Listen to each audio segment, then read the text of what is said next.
Ipapakilala na ang magiging bagong kalaban ni Jinwoo at magwawagi kaya ang Amerika sa pagre-recruit sa ating bida. Kaya naman simulan na natin ang chapter 108 up to chapter 109.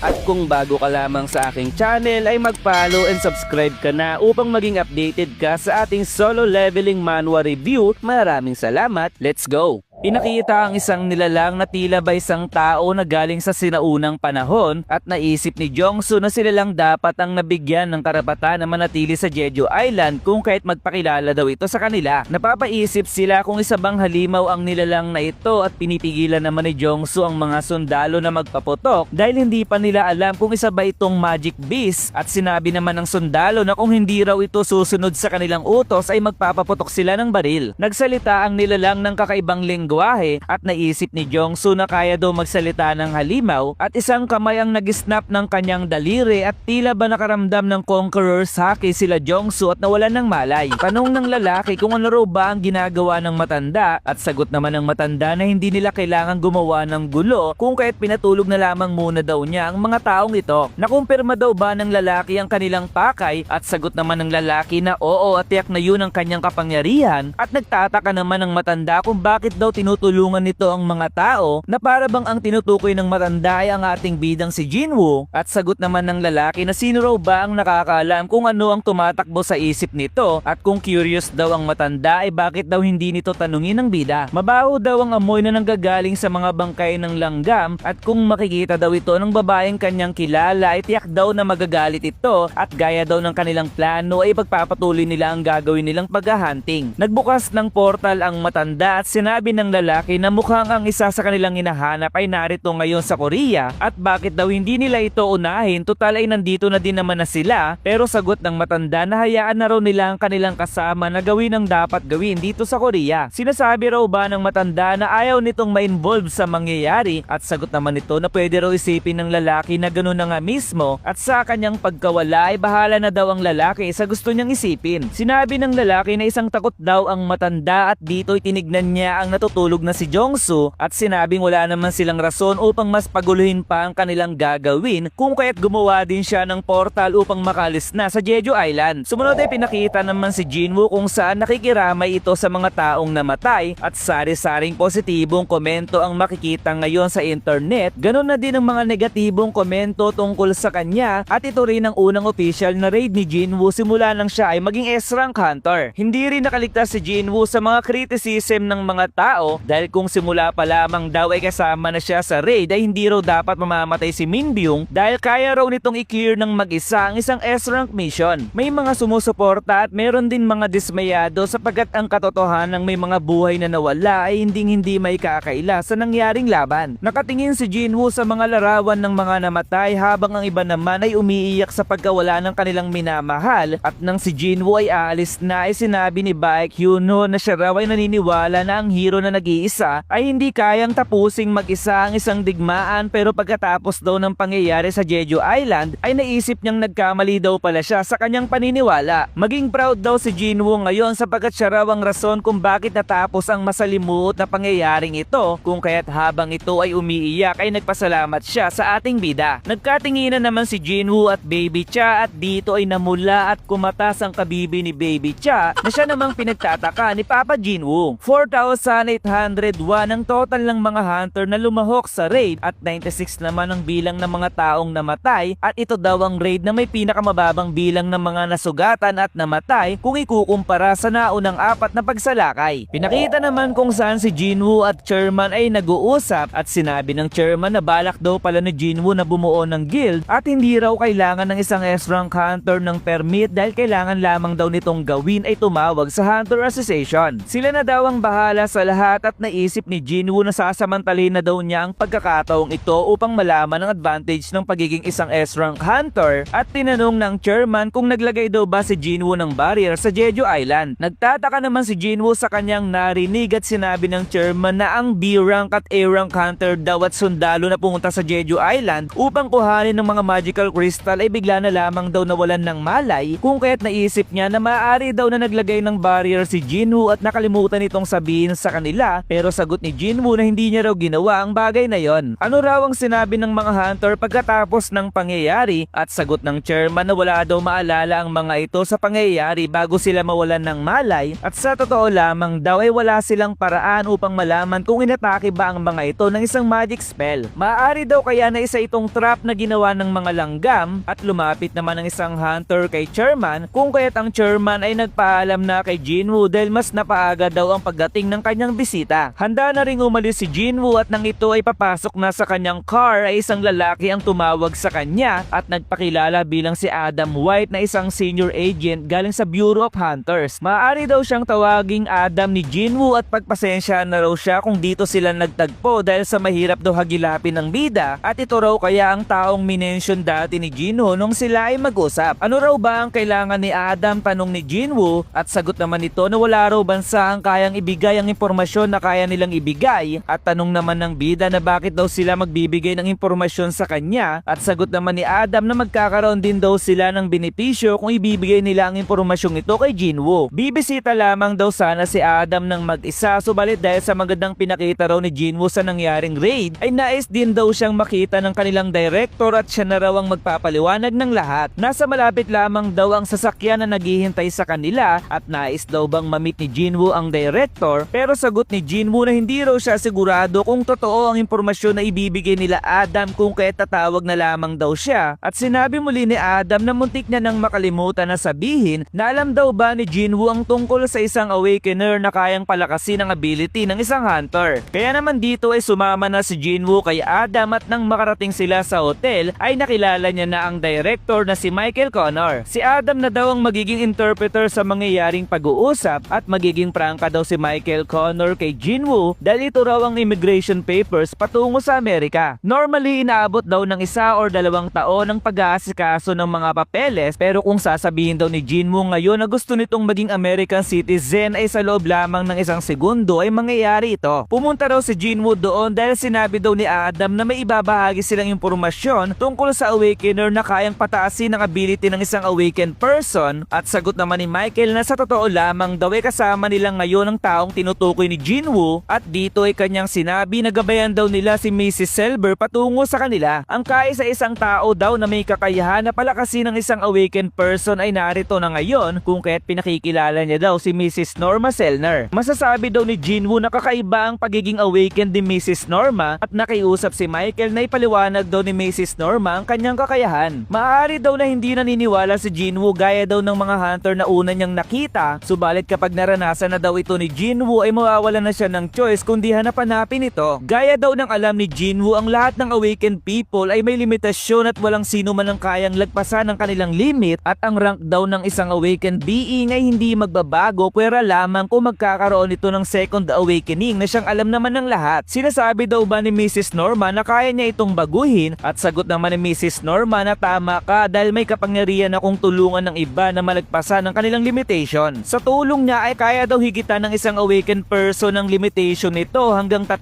beses, at hindi raw siya sigurado kung ano ang tawag talaga sa kanyang ability na maaaring ang kanyang ginagawa ay isang force awakening o kaya pinapalabas niya ang tunay na potential ng isang nilalang. Ang lahat daw ng sinabi ni Mrs. Norma ay totoo, pero dahil nangangailangan daw ng mahabang pahinga ang katawan nito pagkatapos niyang gamitin ang kanyang ability, ay nasa 3 or 4 lamang na tao ang kanyang natutulungan kada 1 taon. Maaari daw kayang mapasama si Jinwoo sa mga tao na matutulungan ni Mrs. Norma, at kung nagsasabi daw ito ng totoo ay nakakamangha daw talaga ang ability na meron nito, kung kaya't tanong niya kung gaano daw ba kaepektibo ang proseso na to. Iba-iba daw ang resulta sa bawat tao, pero sa oras daw na matapos nila ang 3 stage ay makakaranas ang isang tao ng dagdag na lakas hanggang 20 to 30%. Ngayon daw ay naiintindihan na ni Jinwoo kung bakit ninais ni Mr. Wang na lumipat ng Amerika, kahit na nga raw ba marami ang kumikriticize sa kanya dahil tiyak daw na kahit sinong hunter ay hindi makakatanggi sa ganitong offer. Sila Michael daw ang nangangalaga sa seguridad ni Mrs. Norma, at binabayaran nila ito ng tama sapagkat tinutulungan daw sila ni Mrs. Norma na abutin ng hunter na kanilang pinipili ang mas mataas na kapangyarihan. Ang kakayahan daw ni Mrs. Norma ang magiging regalo nila kay Jinwoo, pero wika ni Jinwoo na hindi ito nagmumukhang regalo dahil mas mainam daw kung tatawagin nila ito bilang isang deal. Kung magiging hunter daw si Jinwoo ng Amerika ay magiging priority ito sa mga benefits na pwede nitong makuha at dagdag pa raw doon ay tutulungan nila ito na mamili kung saan guild nito gustong sumali. Hindi raw kailangan ni Jinwoo na magdesisyon ngayon dahil gaya ng kanilang sinabi ay ito ang una nilang magiging regalo at wika ni Michael na binibigyan daw ba sila ni Jinwoo ng permiso upang lagpasan ito ang kanyang limitation. Wala raw ba itong magiging kapalit, tanong ni Jinwoo, at sagot ni Michael na isipin na lamang daw ito ng bida bilang isang libreng serbisyo kung kaya't naisip ni Jinwoo na mukhang tiwala daw talaga sila sa kakayahan ni Mrs. Norma. Hinawakan ni Mrs. Norma ang kamay ni Jinwoo at tumingin daw ito sa kanya ng malapitan dahil ito raw ang magiging unang hakbang, samantalang si Michael ay napangiti dahil nahulog daw si Jinwoo sa kanilang pain. Napapanatili daw ni Jinwoo na maging kalmado, subalit sa oras daw na maranasan ito ang unang stage ng awakening ay siya na mismo ang maghahanap sa kanila at kung isa raw itong mainiping tao ay pipirma daw agad ito ngayon sa kanilang kontrata. Malakas daw si Mr. Goto na pwedeng makamit nito ang pagiging national level hunter, pero nagawa daw ni Jinwoo ang mga bagay na hindi kayang gawin ni Mr. Goto sapagkat nagawa nitong tapusin ang raid sa Jeju Island gamit ang kapangyarihang hindi pa nila nakikita. Napapaisip daw si Michael kung ano pa ang power na kaya pang ilabas ni Jinwoo at dito ay tila ba kumonekta si Mrs. Norma sa loob ni Jinwoo at nakarating siya sa lugar ng ubod ng dilim at nakita niya ang kapangyarihan ng kadiliman na tinataglay ng ating bida. Napahiyaw si Mrs. Norma sa kanyang nakita at biglang tinutukan ng mga gwardya si Jinwoo ng baril dahil ano raw ba ang ginawa nito, subalit pinigilan naman sila ni Michael dahil nababaliw na raw ba sila sapagkat hindi raw ba nila kilala ang tao na nasa kanilang harapan. Kung nag-aalala daw talaga sila kay Mrs. Norma ay kuhanin na daw nila ito upang makapagpahinga, kung kaya't humingi agad ng sorry si Michael kay Jinwoo dahil naging bastos daw ang kanilang mga agent. Sa isip ni Jinwoo na kung ano raw ba ang nangyayari at pagalit na wika ni Michael na tandaan daw nila na kung nangyari daw ito sa harap ni Thomas Andre o kaya sa harap ni Liu Zigang ay tiyak na patay na silang lahat sa mga oras na to, at tanong naman ito kay Mrs. Norma na ano raw ba ang kanyang problema. Matindi raw ang pawis ni Mrs. Norma at mabuti lamang daw ba ang pakiramdam nito, at wika nito kay Jinwoo na dahil daw hindi maganda ang kalagayan ni Mrs. Norma ay pwede raw ba nilang kontakin ng bida sa ibang araw. Kaya naman inutos niya kay Adam na ihatid nito si Jinwoo pauwi ng kanyang bahay habang si Mrs. Norma ay patuloy pa din sa panginginig at nasabing si Jinwoo ay isang hari na nagtataglay ng malakas na kapangyarihan. So ibig sabihin daw ba ay singlakas si Jinwoo ng isang national level, tanong ni Michael, at sagot naman ni Mrs. Norma na hindi siya sigurado dahil hindi pa niya ito nararanasan dati, subalit isa raw hari si Jinwoo at naiiba ito sa lahat. Noong tinignan niya daw ang kalooban ni Jinwoo ay nakita niyang nakatitig din ito sa kanya, pero hindi raw ito si Jinwoo sapagkat ang nakatitig daw sa kanya ay ang walang hanggang kadiliman na nasa loob ng ating bida, at bukod pa raw doon ay nakita niyang si Jinwoo ay walang limit ang kapangyarihang tinataglay nito. Sino kaya ang dalawang nilalang na nagpakita sa loob ng tunnel ng Jeju Island at ano kaya talaga ang nakita ni Mrs. Norma sa ating bida?